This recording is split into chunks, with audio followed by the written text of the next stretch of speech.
At his father's funeral, his own brother handed him an eviction notice for their childhood home.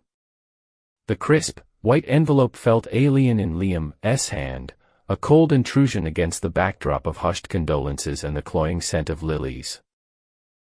David, older by 10 years and colder by a lifetime, did not meet his eyes.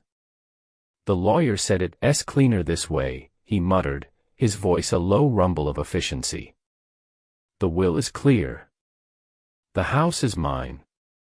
You have 30 days.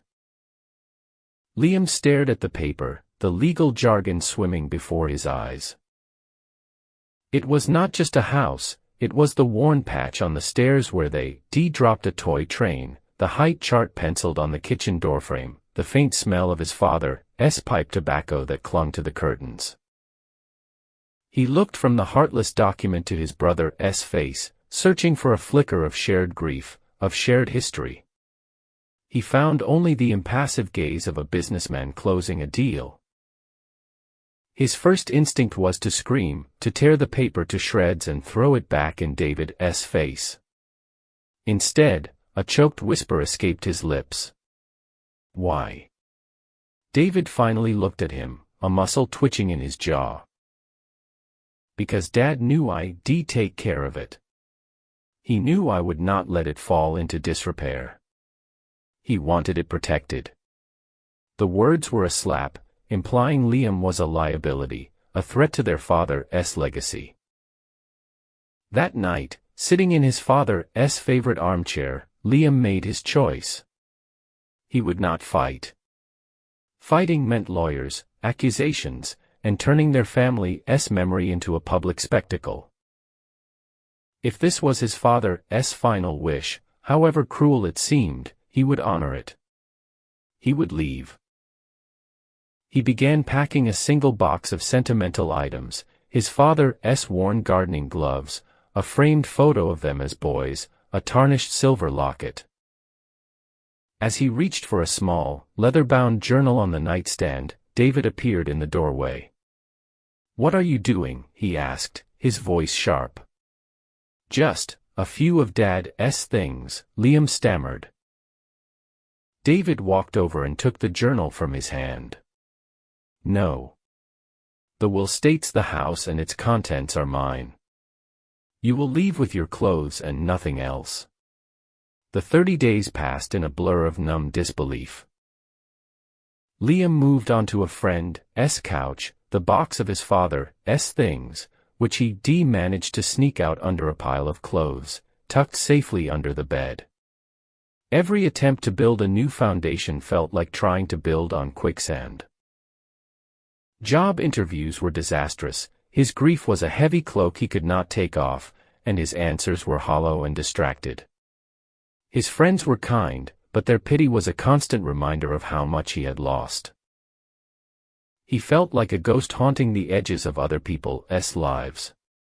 One afternoon, driving past his old street, he saw it. A large, garish for sale sign was hammered into the front lawn, the lawn their father had spent decades perfecting. Below the agent's name, a smaller sign read, "Prime for redevelopment." David was not protecting their home, he was liquidating it. The betrayal was a physical blow, knocking the air from his lungs. The spiral steepened. The friend whose couch he was on was moving in with his girlfriend, and there was no room for Liam.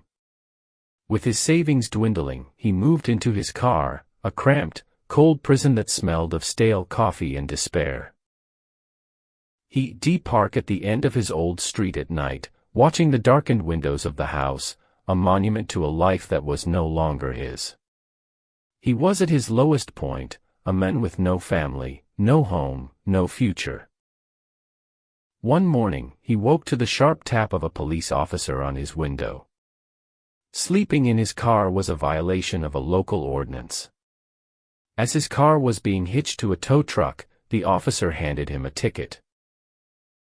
Liam watched the vehicle that held the last of his possessions, including the precious box of his father's memories, being hauled away. He was now truly, completely, alone on the street. With the last of his cash, Liam paid the impound fee to retrieve the single box from his car. He could not afford to get the car back. He took the box to a cheap diner, ordered a black coffee he could not afford, and sat down, defeated. He had nothing left.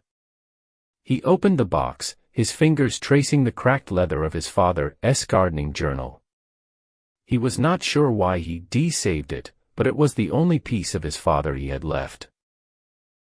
He opened it, and a sealed envelope fell out from between the pages. His name, Liam, was written on the front in his father's familiar, steady script.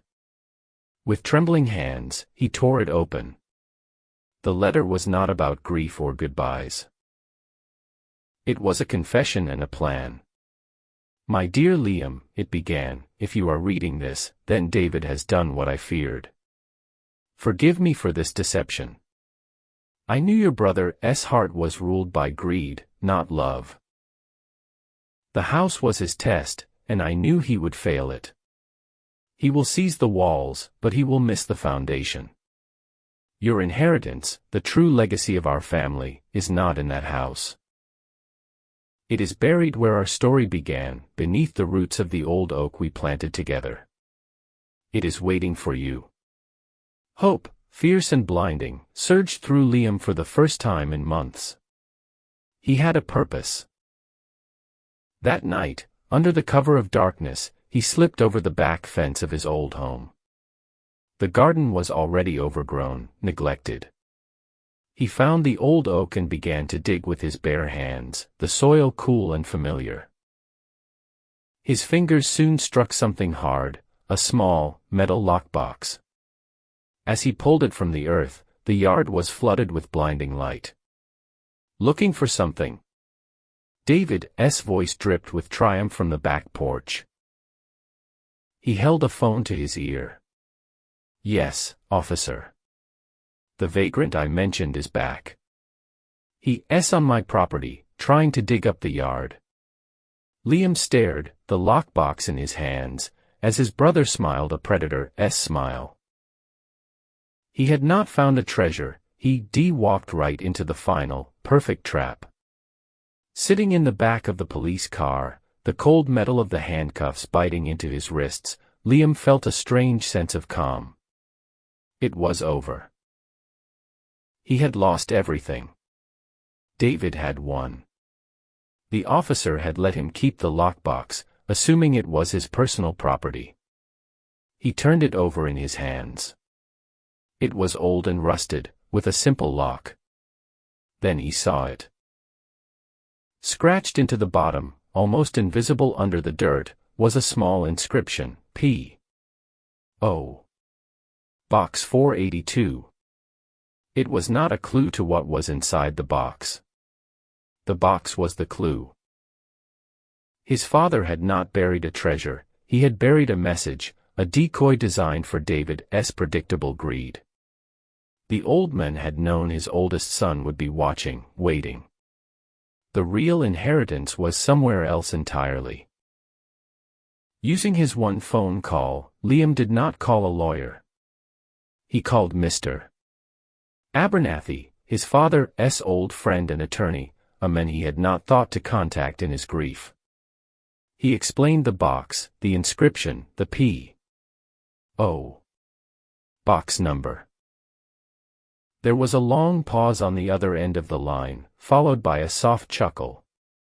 "Your father," Abernathy said, "was always 10 steps ahead of everyone." While David was triumphantly prying open the decoy box in front of the police to find nothing but a single, rotted acorn and a note that read, "You see not grow a forest from a poisoned seed, Mr. Abernathy was opening a safety deposit box. Inside were the legal documents.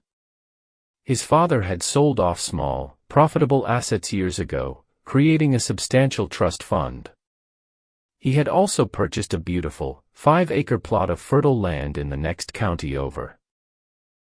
It was all in Liam's name, finalized a month before his father's death.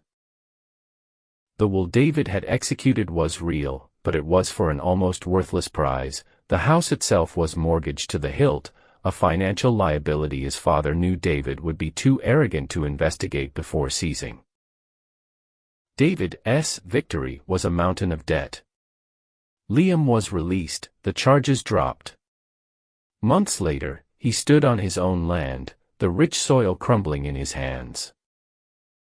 He had plans for a nursery, a place of growth and life, the kind of legacy his father would have truly valued.